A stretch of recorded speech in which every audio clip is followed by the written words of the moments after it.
Welcome to SportsLit. I'm Neil Acharya. And I'm Nathan Sager. Nate, it's been a while. Yes. One of us has aged terribly, and it's not you. So you're good there, Neil. You know what, Nate? The future is bright, really bright, blindingly bright. Shades just might not cut it. It's impossible not to look forward and see the emerging technology rapidly disrupting every sector under the sun. Of course, your perspective on all of this depends on what side of the disruption you are on. Nonetheless, I think it's going to be very interesting today to talk to a 90-year-old man who is very familiar to generations of hockey fans.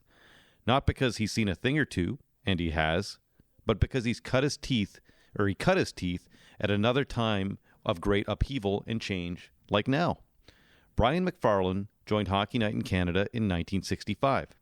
Nothing too crazy went on in the 60s, right, Nate? No, not that I know of. We weren't born yet, right? At the time, the broadcast was still in black and white. Color was a year away, and expansion, which doubled the number of teams from 6 to 12, happened the season after that. How many times have we heard they're recycling coaches? The game has passed that man by. Well, McFarlane was saying the same thing, as were others, about a guy like Punch Imlach in the late 70s. So it's happened before. McFarlane was the first Canadian announcer to appear on an American hockey telecast on CBS in 1960. Later, he worked for NBC, where he became tied to Peter Puck, a cartoon that explained hockey to kids south of the border. He didn't invent the character, but he assisted in its creation and later bought the marketing rights. Here's a theme. He also approached a bunch of teenagers at the Toronto Pressmen's Club to make the hit jingle, Clear the Track, Here Comes Shaq, a Canadian chart topper in the 60s. That song and the player it's about, Eddie Shack, is also the focus of a previous SportsLit episode with Ken Reed. Yeah, Season 3, Episode 5, I believe. You can find it on our website. You're absolutely right. SportsLit.ca. Given the incredible focus today on entrepreneurship, it will be interesting to ask Brian McFarlane about that spirit as much, that spirit which led him to make lucrative deals, from selling archived footage to creating an entire hockey museum. It'll be as interesting to talk to him about that as it will be about the 96 books he has written and his talented family, which includes, of course, Dad Leslie McFarlane, a.k.a. Franklin W. Dixon, author of the Hardy Boys series. There you go. And his sister, who's also an accomplished author, Nora Perez. Hey, you know what? This guy seems to have such a knack for business. If there's going to be a Peter Puck NFT, you might hear about it here first, because I wouldn't put it past McFarlane to forego a good opportunity. It's appropriate that we welcome him to talk about his book, A Helluva Life in Hockey, released on October 12th, as the Hockey Hall of Fame inducts a new class on November 15th. McFarlane, who played college hockey at St. Lawrence University in the 50s, entered as a media member, receiving the Foster Hewitt Award in 1995, just four years after his decades-long tenure at Hockey Night in Canada ended. Before I hand it off, Nate, again, I just want to mention SportsLit.ca, our website where you can listen to every episode. And you can also buy all the books we've covered so far, including this one. So head there, and Nate, I also heard we have a Twitter account at SportsLit Pod, just like it sounds, and a Facebook page, and the Talk About SportsLit podcast. There you go, where we post links to the episodes and maybe just talk about sports writerly things. I guess this is my turn to go now. We're rusty. I guess to properly capture the spirit of the thing, let's rattle off some Brian McFarlane numbers, right? Like off the back of the hockey card. His life box, to borrow a phrase from the late, great Paul Quarrington. So, as Neil mentioned, he's had 90 trips around the sun. He was born the same year as Jean Beliveau and actually played against him in the Memorial Cup playdowns back in 1951. With the Inkerman Rockets. Brian's nearly 100 titles have sold probably 1.5 million copies. He had a 28-year association with Hockey Night in Canada, and although he doesn't connect these dots in the book, I did note that his tenure on Hockey Night outlived Harold Ballard by a year. Ballard, of course, was the chairman of the Carlton Street Cash Box, a.k.a. Maple Leaf Gardens, where McFarlane was banned from the gondola for having the temerity to stick up for Leafs captain Darryl Sittler instead of being a management toady. Now, of course, in his playing days, one club where McFarlane was in, he founded the Century Club with the Skating Saints of St. Lawrence University in upstate New York. He was the first player in that program's history to score 100 goals. And that's one club he's in by himself since it's been 65 years since. No one's matched that record. One guy in the 90s stalled at 99. You could look it up. His name is actually Burke Murphy, and he's not related to Brian Burke in that they spell and pronounce their last names differently. Brian Burke, the subject of another sports. Yeah, we had podcast. Brian last year. So those are the counting stats. There's no accounting for how many Canadians our age and up were influenced by McFarlane's love of hockey storytelling, the way he could associate the game at present with its past. Even last year, had when you just had your entertainment for company, one of his books, Golden Oldies. I was, spent some time with that one. A lot of fun hockey stories. Thanks for my friend Dan Nolan for bequeathing me that when he was tidying up his desk one day. And also, if we talk about that Scotiabank Hockey College that he had in the 70s and 80s, I took note that at its peak, 40% of the membership was girls, at a time when youth hockey participation in Canada was probably 3% female or less. Another one of his business ventures. Yeah, and that was at a time when Justine Blaney, remember we brought this up in the Sammy Joe Small episode, was going to the Ontario Human Rights Commission for the right to play on a boys rep team, and yet he was introduced so many girls and women to the game, and they probably had daughters who went on to play. So Hockey Canada maybe should be thanking him for that, increasing their potential participation by more than 50%. And also something else I want to ask Brian McFarlane about too is he's become a painter during his semi-retirement. There might be a life lesson there. Ask about how his foray into art has kept his mind sharp. And pried open some neural pathways, because that's what you need to do as you age. You've got to try some new things. So you don't get a hardening of the pathways in your mind. But anyways, we're grateful he can join us and grateful we can be here and be back recording. Yes, indeed. Without further ado, Brian McFarlane.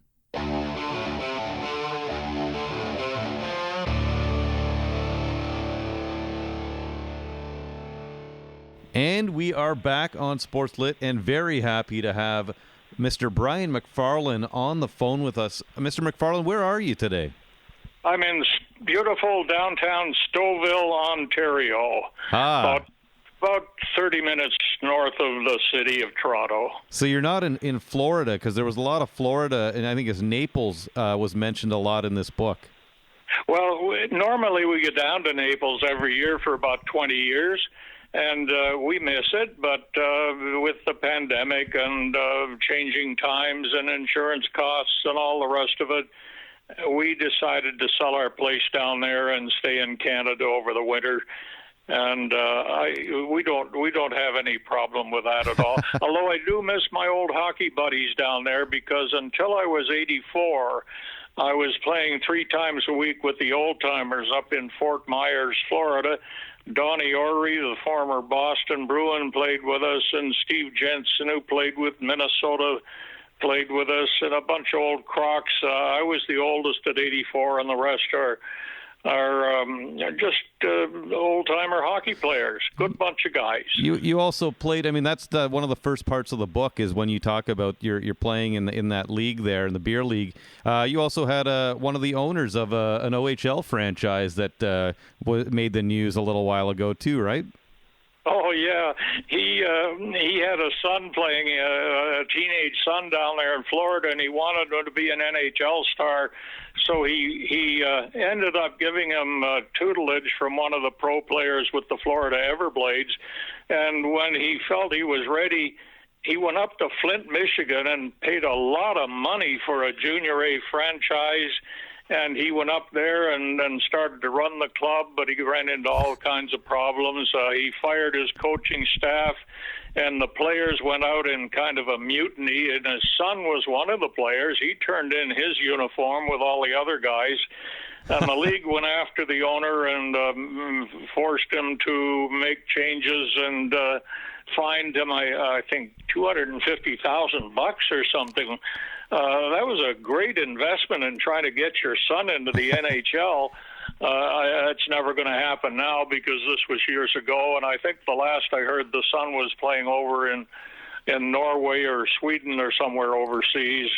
And we haven't heard from our pal yet who played with us and then got involved with his son in that enterprise, which turned out badly. Well, I know Nate covered the OHL, my co-host here, extensively. So Nate followed that story, and I'm sure you'd want to chime in quickly before I get into the first real question we have for you. Yeah, just the principles of that. And it was in 2015, Rolf Nielsen bought the Plymouth Whalers franchise from Peter Carmanos, moved it to Flint, Rolf and Nielsen and his son Håkan. Yeah, Håkan.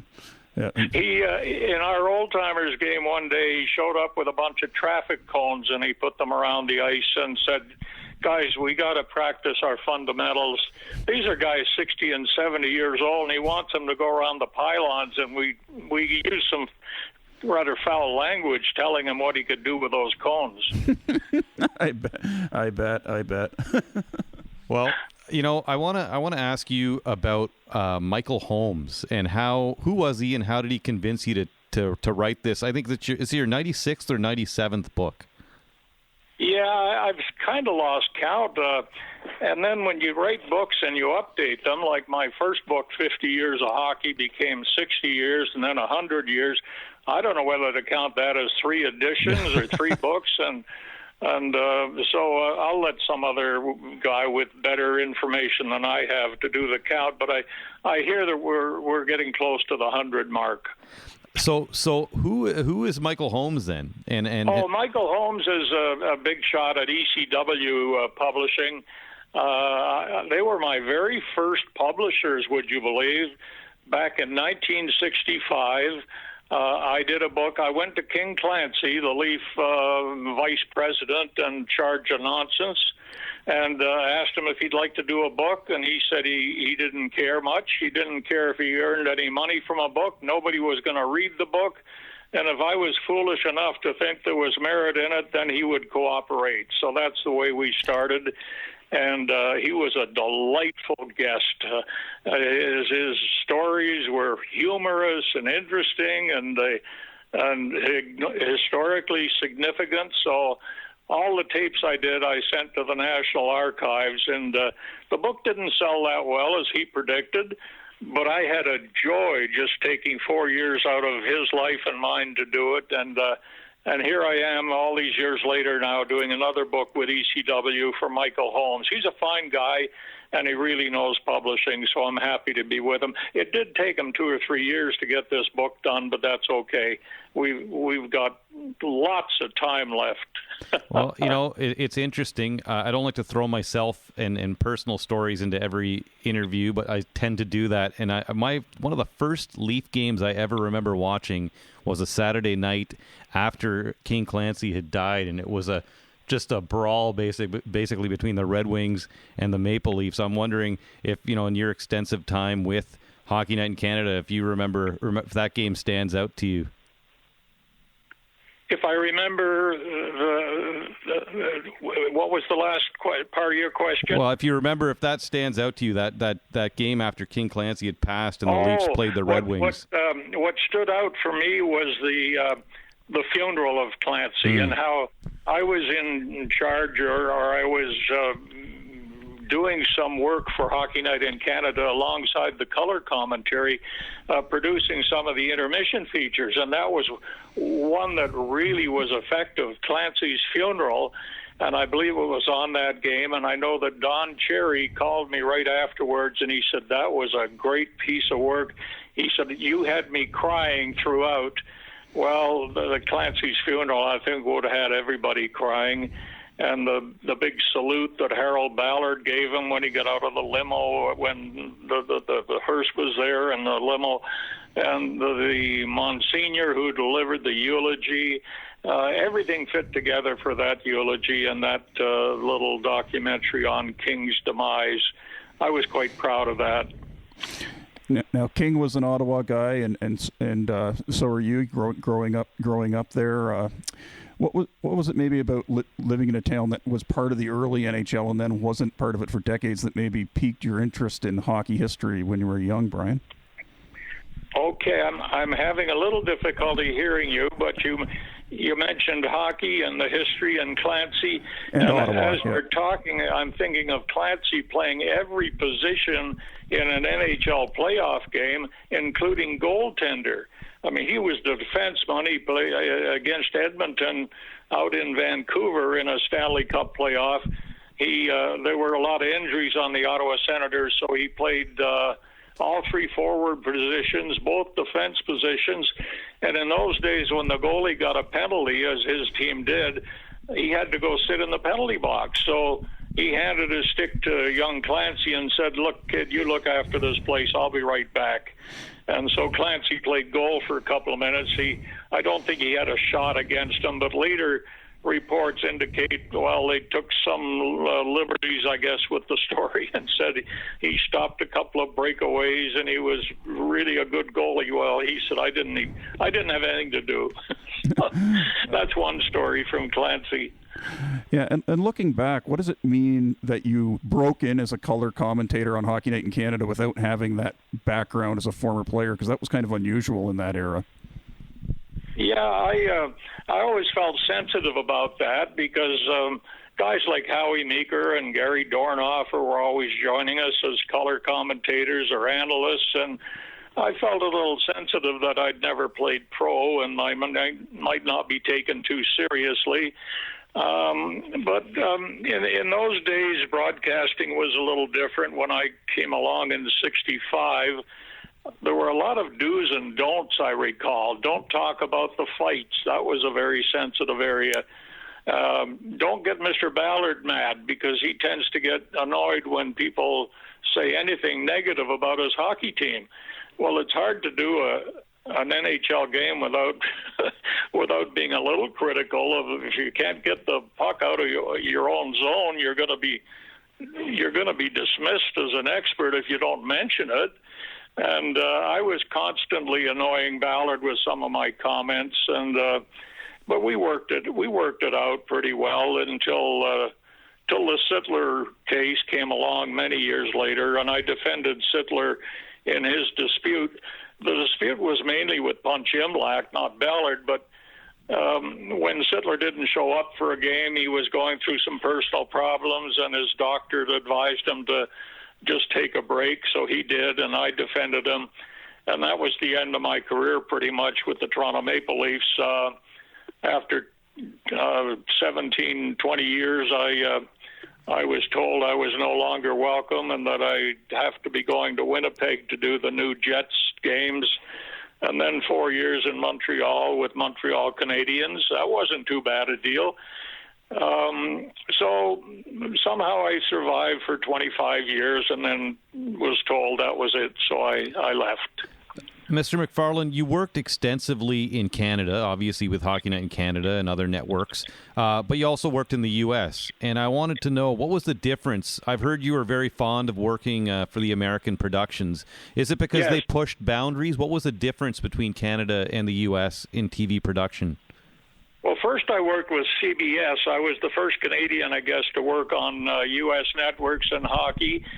And that was because I could skate. Back then I was just out of college, and they wanted somebody to put on the skates during the intermissions and interview, well, in those days, Gordie Howe, Ted Lindsay, Bobby Hull, excuse me. So I did that for, I think, just one season. And then in the 70s, NBC came along, and we formed a bond that was lifelong, and I treasure it to this day. The crew was so receptive to doing NHL games. I worked with Tim Ryan as the play-by-play announcer, and Ted Lindsay became a very close friend and a lifetime friend, and I ended up admiring him so much despite his reputation as a real tough cookie.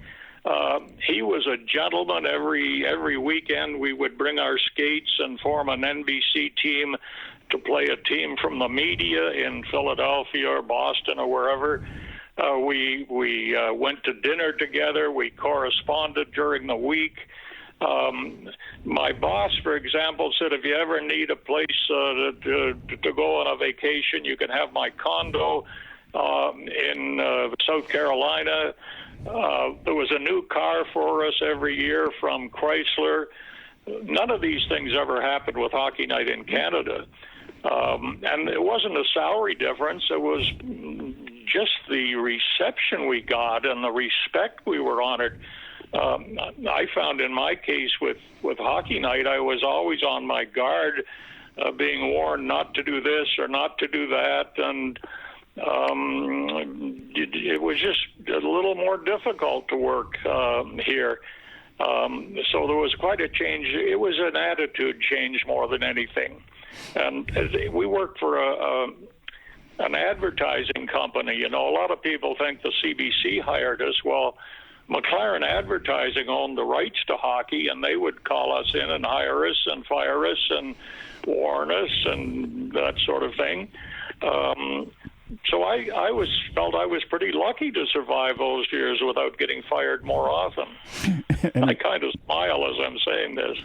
Yeah, and one story from that period, and I apologize, I don't recall which network you would have been with at the time, but you went on the ice to do an interview after a brawl. People might be interested to hear that story.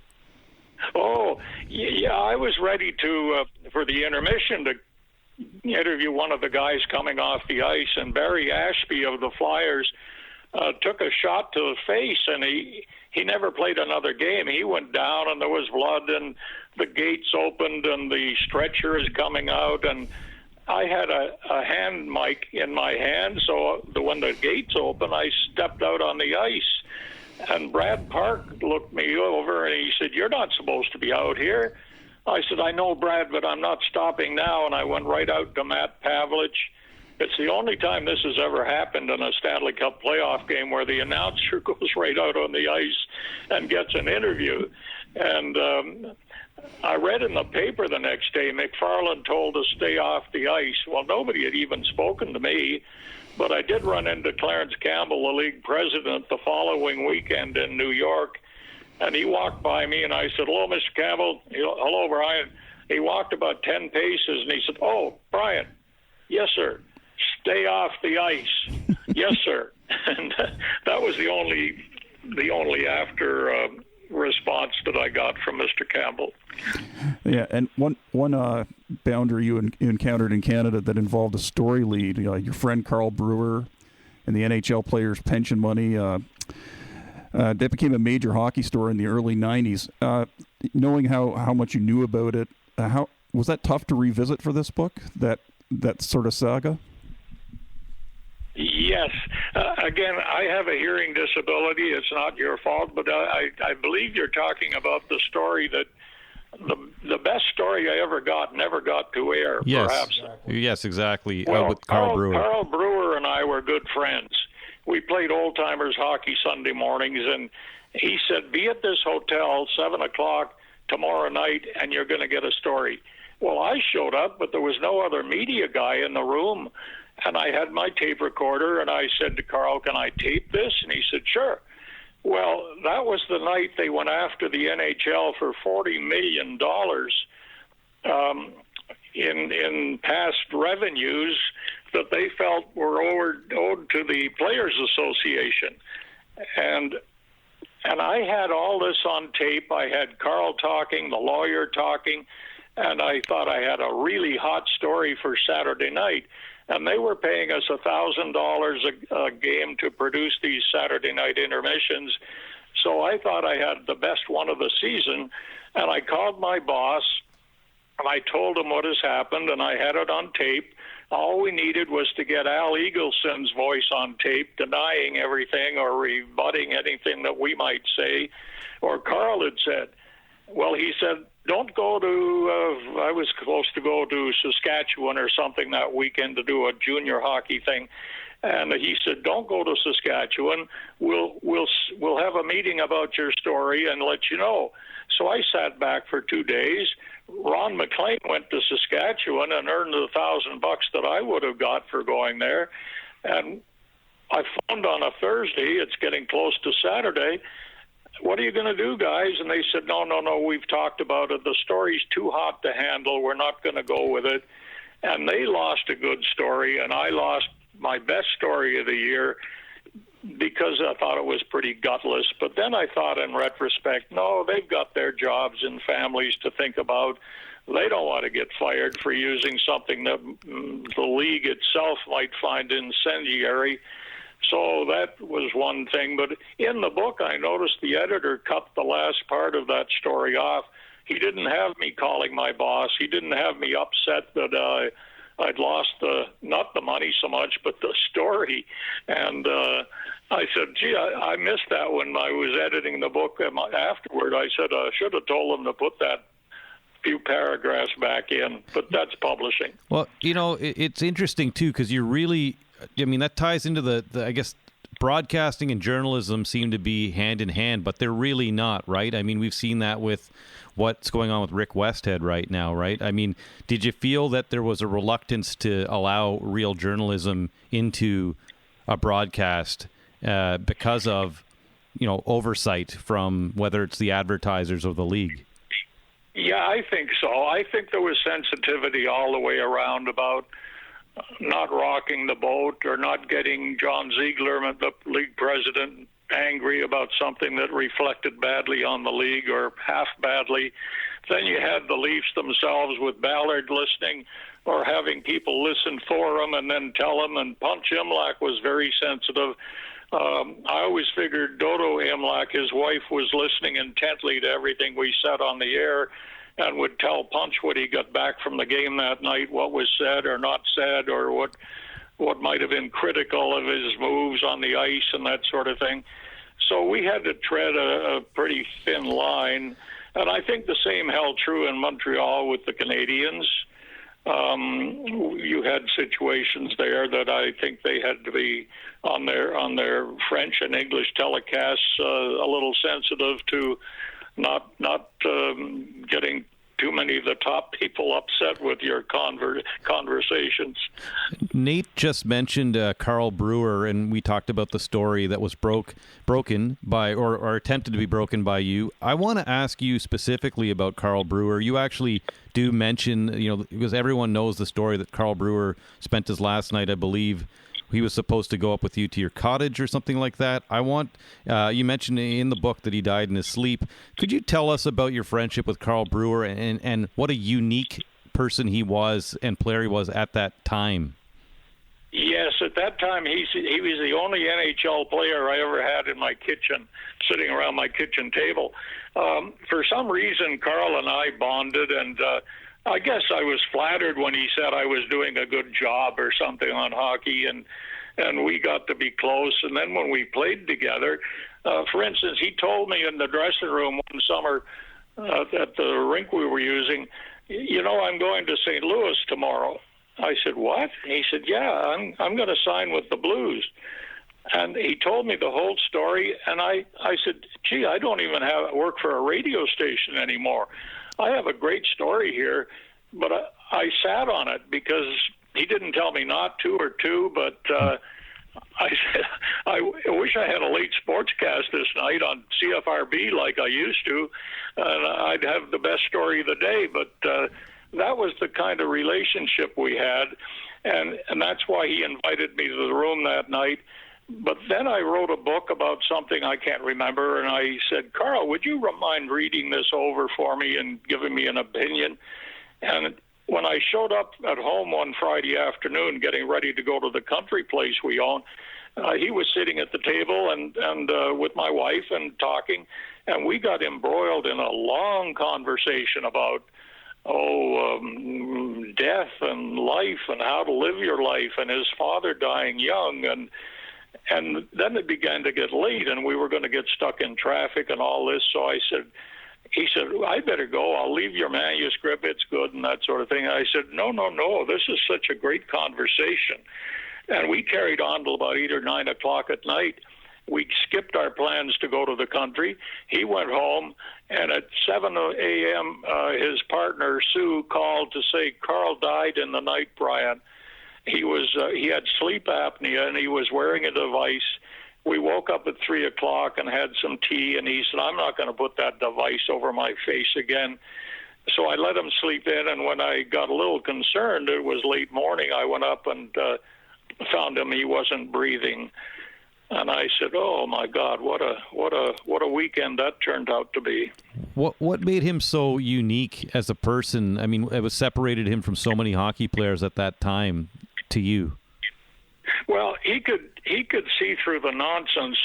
Some of the Imlach dictums he didn't like very much, and he didn't think they were. He thought they were a little foolish, perhaps. You must do this, you must do that, and so he took his own path through life, and he was a sensitive, intelligent guy, and he thought some of the foolishness in the game itself could be dealt with, and in time with the Players Association, he's the only one that stepped up and invested, let's say, $100,000 in legal fees, just trying to straighten out the situation with the union and the league itself.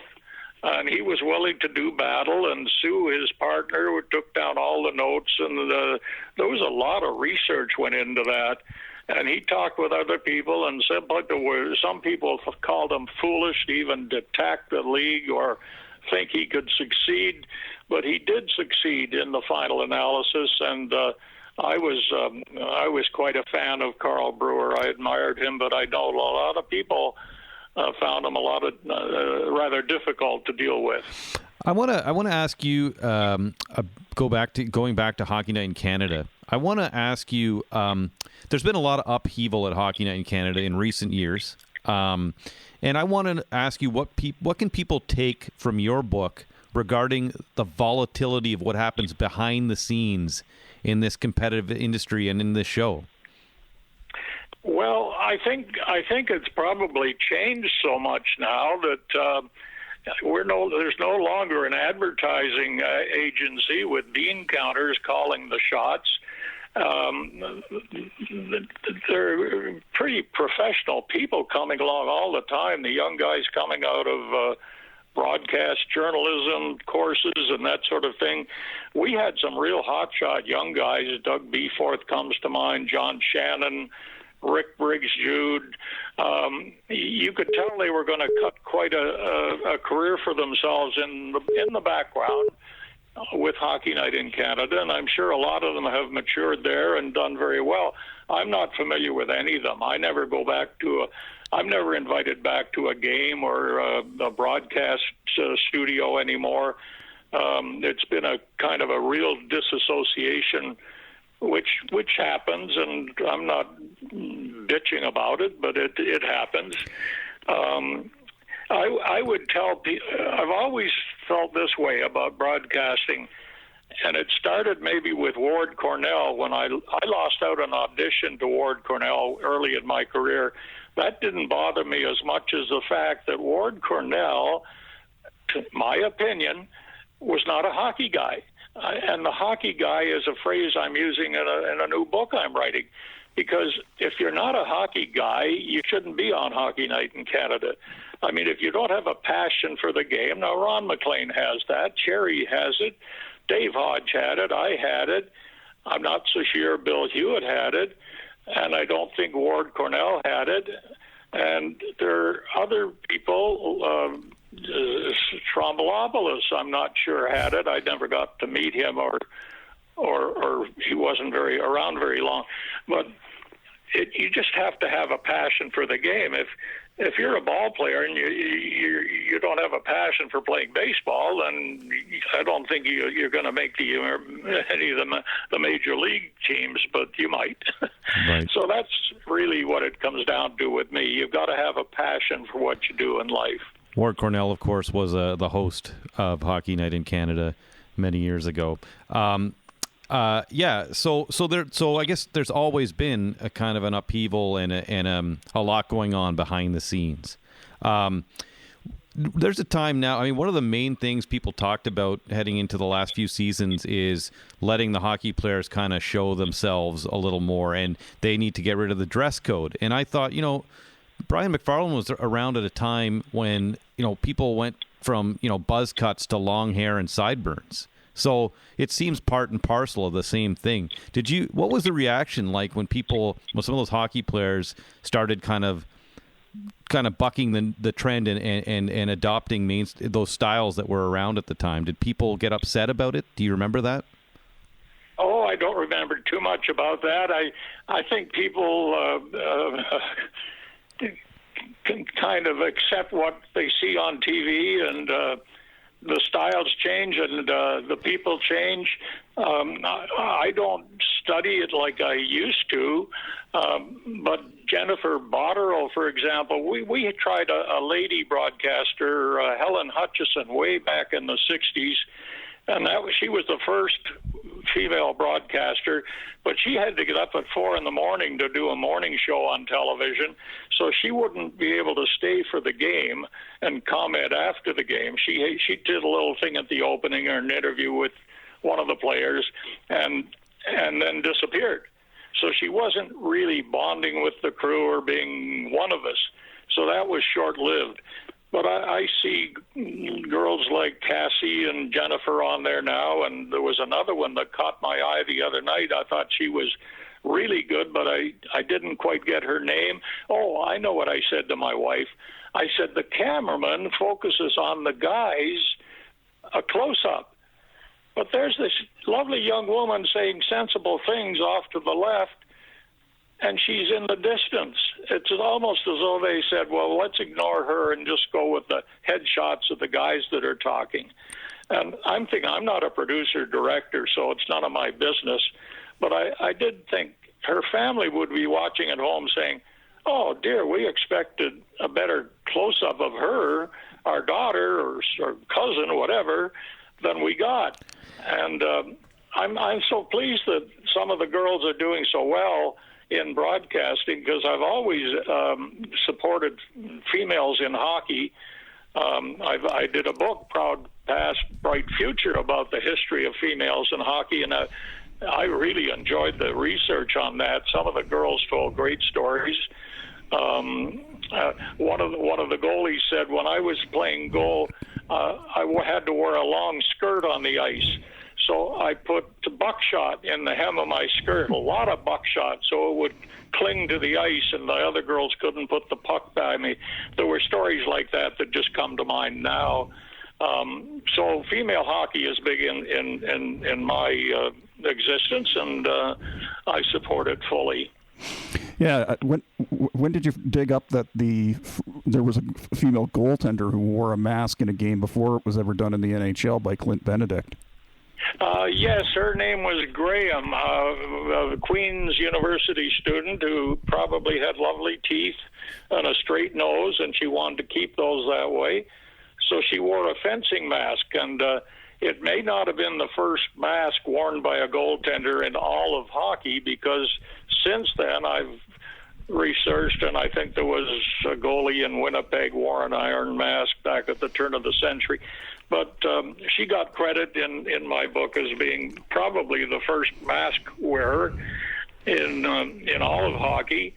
But statistics change and the history of the game changes, and there are so many great researchers now out there digging deeper than ever before. I'm talking far too long. I should let you in here. But just yesterday, somebody sent me a book in the mail, and it's all about the history of the California leagues back in the 20s and the 30s. And it was somebody, I don't know the man's name, but never heard of him, but he did a wonderful job of researching all this history of teams in Oakland and the Hollywood Stars. And, Bill Barocco came out of that league to score a Stanley Cup winning goal for the Leafs. Then, not too long ago, I found out, get this, how about hockey in Cuba? Back in the 30s, a former speed skating champ and hockey player from Winnipeg went down to Florida, and he formed a league. I've forgotten the name of the league now, but all the teams were in South Florida except Havana. And they had the Havana Cuban team in there. Nobody played hockey in Cuba, but they had Canadians on the team and a couple of Americans, and that filled out their league. So I was kind of thrilled when I found out that Havana, Cuba once had a professional hockey league team. And swinging around to the the surge in female hockey, when you had the Scotiabank hockey college, how much did that do to stimulate interest among girls? I think at a time when not many were playing the game. Oh, gee, I don't know. That's going back a long way. Scotiabank Hockey College. I don't even have that on my bio. And yet, when I look back, and I again, this could be a long story, but I'll shorten it as fast as I can. No, we got time. Please tell the story. Hockey Night in Canada was looking for something for their intermission. I was unhappy working at CFTO, so I was ripe for a conversation about how to improve the intermissions, and I talked to one of their executives at lunch, and I said, you should have a little hockey college for kids every time they stop at the Esso gas station to fill it. And we were talking then, when they fill up with $5 or $10 worth of gas, they'll get something for their kid, how to play center ice by Dave Keon or Tim Horton on defense, that sort of thing. And he liked the idea, and he took it to McFarlane Advertising, and they liked the idea, so they hired me and paid me 3 times what I was making in broadcasting to come in and be the dean of the Scotiabank, not the Scotiabank then, the Esso National Hockey College. Well, they sat on it for 2 years, and the Tiger in the Tank campaign, you may remember, was going well, so they decided to postpone any introduction of this hockey college. Well, by then I knew that McFarlane Advertising had other clients like Scotiabank, so I walked down the street one day and walked into Scotiabank, and I sold them on starting the Scotiabank Hockey College. By coincidence, and coincidence is very helpful in life sometimes, the man I met was Neil Speaker, and he was our bank manager in Haileybury, Ontario when my dad was living there. So he and my dad were friends, and he welcomed me. He liked the idea. He budgeted $100,000 for it, and we started it, and I was there for the next 17 years, and we attracted thousands of young kids to the bank because they'd get a little magazine each month, and they had a lucky draw for a chance to win a trip to a Stanley Cup game, that sort of thing. And we tried to give them lessons in life. I did a column, Stick Handling Through Life. We gave them a centerfold of an NHL hockey star, which they could pin up in their room. And hundreds of thousands of dollars poured in from these kids as they grew to maturity and got jobs. And I'm sure some of them still are with Scotiabank. I'm sure of that. So anyway, that lasted 17 years, but I had a little trouble there because I'd get marketing guys come in and say, why are we spending all this money on hockey? It should be a soccer college. I'm from Ireland and we play soccer over there. Or it should be just about money matters. We want to teach these kids all about savings and money and all of this. So once you took hockey out of it, there was a big loss of interest. And it gradually, I don't think they still have that. But I was advised that Scotiabank never had any interest in hockey, and they would never put up any money for a college. Well, look at the money they've spent since then, multi-millions of dollars on the naming rights to the arena alone. So I'm kind of proud of that, that at least I proved the guy that said Scotiabank has no interest in hockey was wrong. Yeah.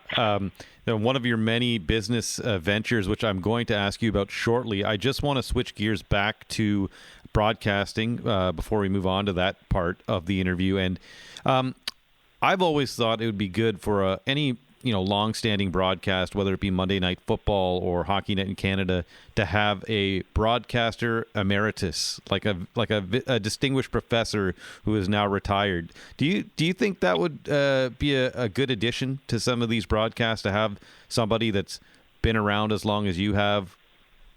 Well, it wouldn't necessarily be me, but I like your idea. I like anybody that has input, that is willing to say, why don't we try this?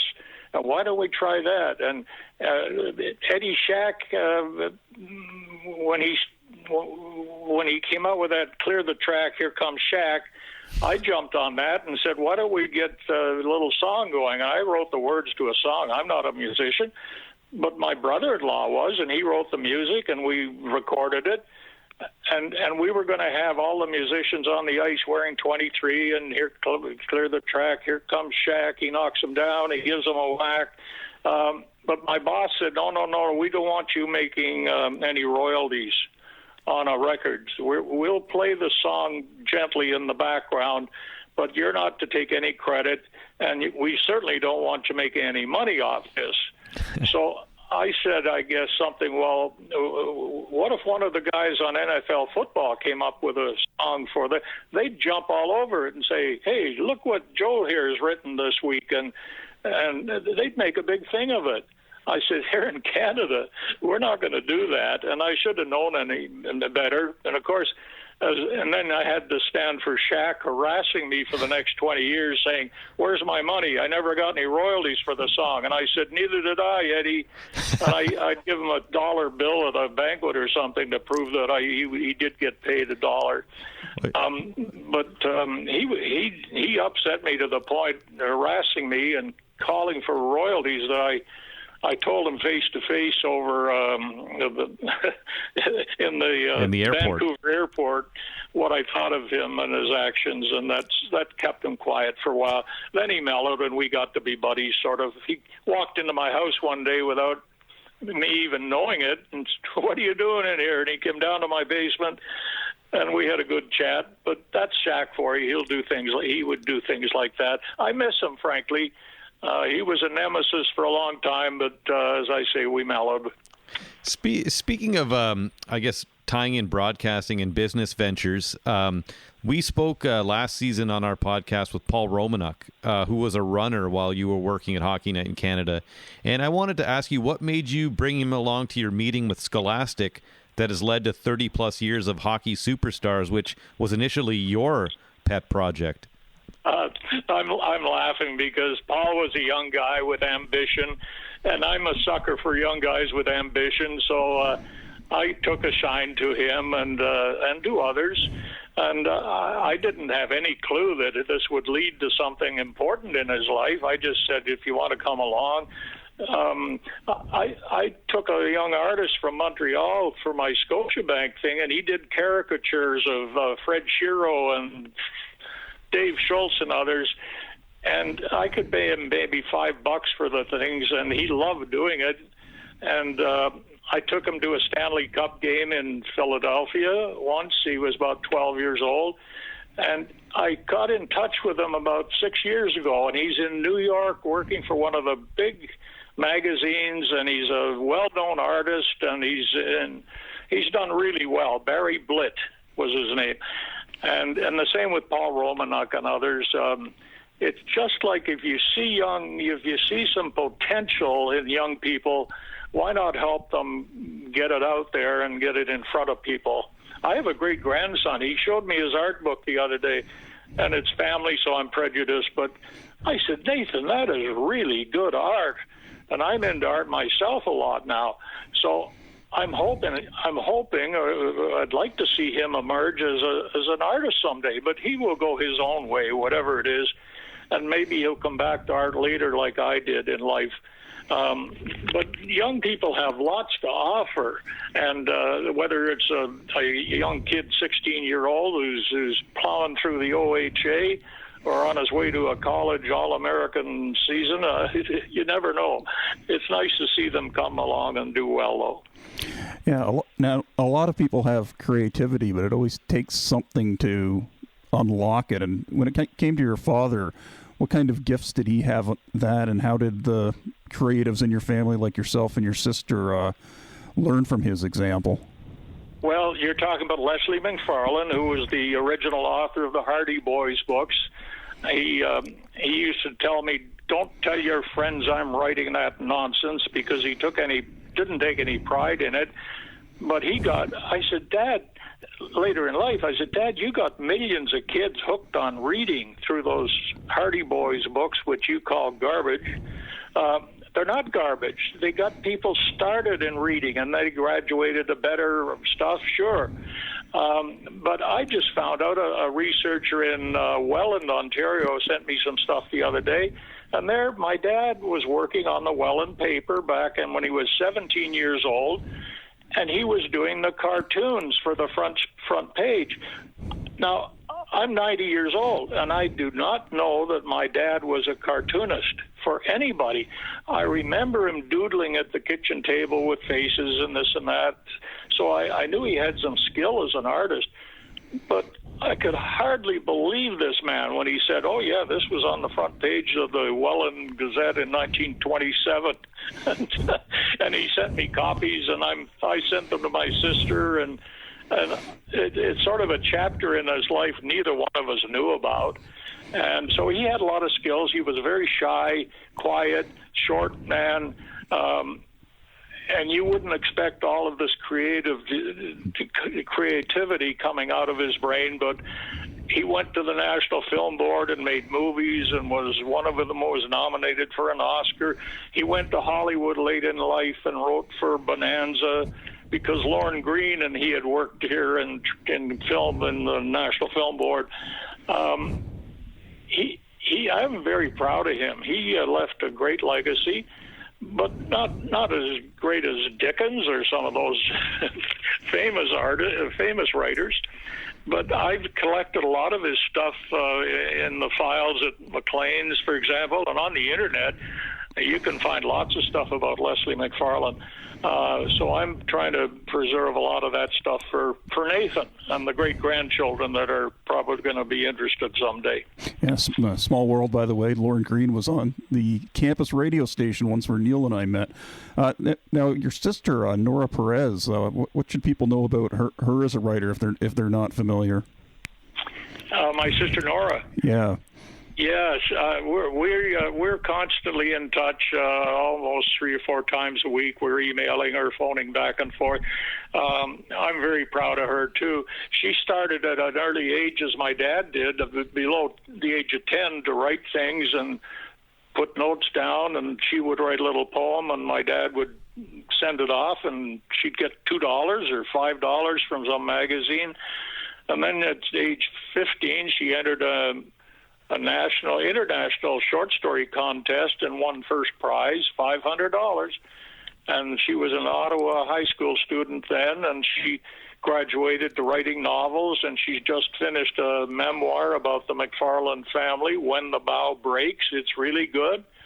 A publisher in the Maine, Boston area is coming out with my dad's autobiography, The Ghost of the Hardy Boys. Next year. We've been in touch with them and helped them along. So I never get a big head about my stuff because I look at my family, my dad, my sister, my daughter's a really good playwright. So I say I'm the 4th best writer in my own family. So I won't get a swollen head if anybody says I've been doing well with my writing. A very talented family indeed.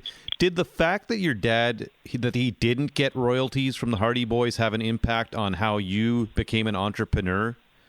Did you see that he wasn't making money off of this thing and that you wanted to? Because we've named some of the ventures you've been in, but there's so many more, even selling footage that Harold Ballard was going to throw out that you took. Yeah, I'm almost embarrassed to tell that story, but money, I don't know about my dad. We never owned a car, never owned a house, and I felt that he was cheated, not cheated so much, but they didn't give royalties. He knew what the deal was, and he agreed to do it. So he said I would never go after the publisher for royalties because I told him I would do the book for $100, and he didn't offer any royalties. Well, he would have an agent today, and there would be different people that would support my dad and groups he would belong to that would, associations for writers and that sort of thing. There'd be a lot more protection today. Money never meant much to me. At least I say that, but of course money has to mean much to everybody.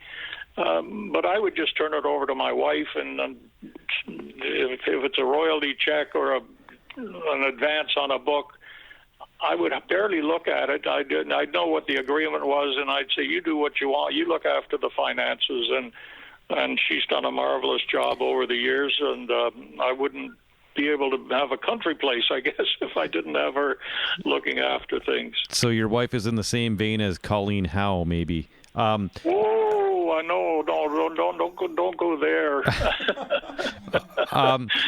Well, Colleen was sometimes a little too energetic in protecting Gordy, I think, financially. And there's some instances I've seen firsthand.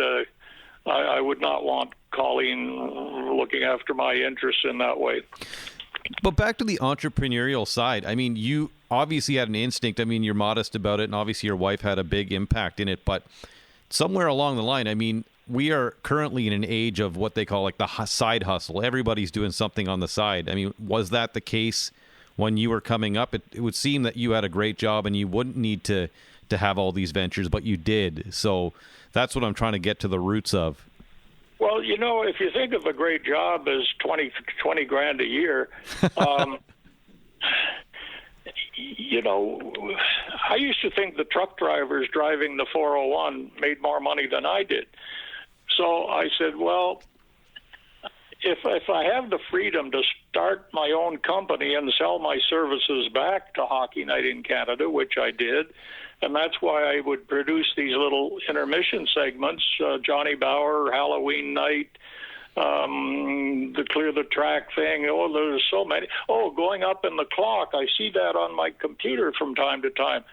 Paul Morris and I ascending from the ice up into the clock at Maple Leaf Gardens and doing a little feature on that. Those were all my productions, but I was probably making $100 and hiring a cameraman and spending the time and you know, just delivering the finished product. So it wasn't very lucrative. So I found out, well, I could write a book then, and that wasn't very lucrative either because there weren't very many advances back then over a couple of $100. When one writer told me he was going to do a Gordie Howe, Colleen Howe book, the advance was $200,000. Roy and McGregor. He was going to be the ghostwriter. But when he found out that Colleen had changed the contract from 60-40 to 65-35, he told them to shove it and get somebody else to write the book. And I said, oh, my God, that's gutsy. That is really gutsy. I think the average guy would say, for whatever percentage I get as the ghostwriter, it would probably keep my mouth shut and just do the job. So those opportunities come along, and I took advantage of them. I was able to sell myself to Scotiabank. I had one venture that was costly, a lacrosse team. I raised my hand at a meeting and suddenly owned a pro lacrosse team, the Montreal Canadiens, and went to Montreal for that one summer. And John Ferguson saved my skin down there by acting as my general manager and coach, and we survived. The league didn't survive, but we got through our summer, and we're quite satisfied that we made the playoffs and almost won the title.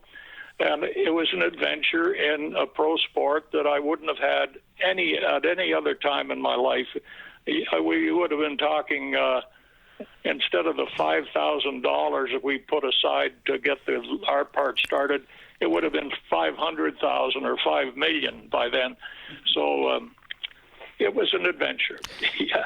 Well, you know, I just looked in again at the I think about the modern era and how much technology is advancing, and I was thinking, wow, like we might see like in the ages of cryptocurrency and NFTs, we might see a Peter Puck NFT from Brian McFarlane down the line. So, anyways, I digress. I'm going to hand it over to Nate, who has a couple of more questions for you. I hope I'm not keeping you guys too long. Oh no, it's a Sunday. We got all day. Okay. I wanted to ask Brian, what led you to take up painting, and how has that sort of kept you fulfilled as you've explored sort of a new I guess medium with art. Yeah, well, I'm looking around my room. I have the first painting I ever did. I was 12 years old, I think. I'm looking at it. It's a plate with a loaf of bread on it, a wine bottle, and some fruit next to it. I was a high school student in Ottawa, and I went to Henri Masson, one of the best artists around, and I somehow heard that he taught kids how to paint. So I paid 50 cents each time I went to see him, and that's what turned out the very first day I met him, and it's still in a frame up there, and it looks damn good for 12 years old. So I was also on the school football team, and painting lessons were Wednesday afternoon, and I went, and on the next day, Thursday, the coach said, "Where the hell were you yesterday, McFarlane? You missed practice." I said, "I was at art lessons, 50 cents, I'm taking art." "Well, we don't want any artists on our team." So I said, "Oh, gee, I really like playing football, and gee, they're cheerleaders, and you get the crowd comes out for the game on Friday." And so I gave up art for 50 years, and I'm still mad at that man. He deterred me from a love of art that I postponed for all those decades. Now I'm back at it full time. I've got 10, 20, 30, 50. I've got 60 paintings right at my hands here. I've got another 60 out in the other part of the condo. I've got 100 paintings out in the country. I sold 14 one month a couple of months ago in one day. I don't advertise. I don't go to shows. Oh, I do have a show in Uxbridge. They just sold one the other day Nice. at the gallery in Uxbridge. There's only one if you want to go in there. So a lot of them are pond hockey art because they seem to sell. People reflect on their days as a child on the pond and skating and stick handling and that sort of thing. So I try to devise a nice setting for the pond. I make I don't go from photos or anything, just make it up in my mind. And I do big ones and little ones because some people are pressed for space now in these modern days with small apartments. I try to charge a reasonable amount, not too much, because next door to me in the country, I had neighbors named the Doigs. And Peter Doig was a hockey guy. He was going to school overseas in London. And we bonded one day at the rink before Christmas. We had a little party and a game of shinny, and I liked this guy. He was a good player. And the two of us really were, wing to wing in the puck. And it was a great after. I didn't learn till years later, Peter Doig is a world-renowned artist. Last week, somebody sent me a note. He sold at auction a painting, $34 million. Can you believe that? Another 26 million, 8 million. He lives in Trinidad, and he's a hockey guy still. He went to the Montreal training dressing room to meet some of the players. And PK Subban came over and said, "Mr. Doig, I always wanted to be an artist, but I couldn't afford to be. They paid me so much money to play hockey, I could never take up painting." So he told stories like that. But isn't it interesting? You meet a guy like that, and he's your next door neighbor, and you think you're an artist, and this guy is world renowned. Yeah, and I want bringing your sensitivities as a hockey guy and as an artist. I was struck when you talked about when you got into covering the NHL, you could tell players, by their haircut or their, if a guy had a bald spot. Now I watch it and it's like they all seem kind of interchangeable. They even all wear the same helmet. I was wondering, bringing that hockey guy and that artist's eye for things, what ways do you think maybe the NHL can make the players look a little more distinct on the ice, or maybe make them more relatable to new fans? Yeah, I had a little difficulty hearing all that, but we're talking about art and hockey, and there's some splendid. There's a guy named Harris does great hockey players, and the former goalie Richard Brodeur. Remember the goalie with Vancouver was such a great player in the playoffs years ago. He's an established artist out on the West Coast, and he does little bouncy players in the backyard rink playing, and he's a delightful artist, and I hope he's doing really well. We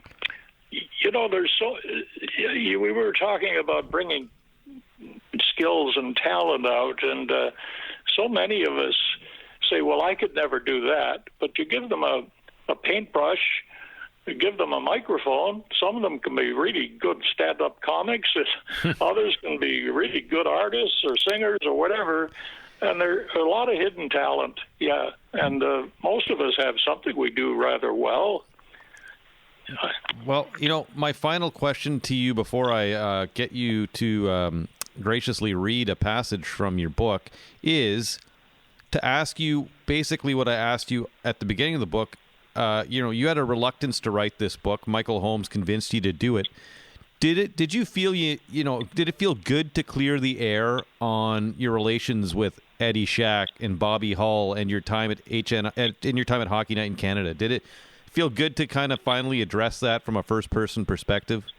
Yeah, I think it did. I think when you get to be 90, you just maybe you're a little insensitive to, but I felt if you're going to write a book and somebody's going to pay $25 for it, you want them to walk away with something that they said, I really liked what he said about Bobby Hull, or I agree with him here, or whatever.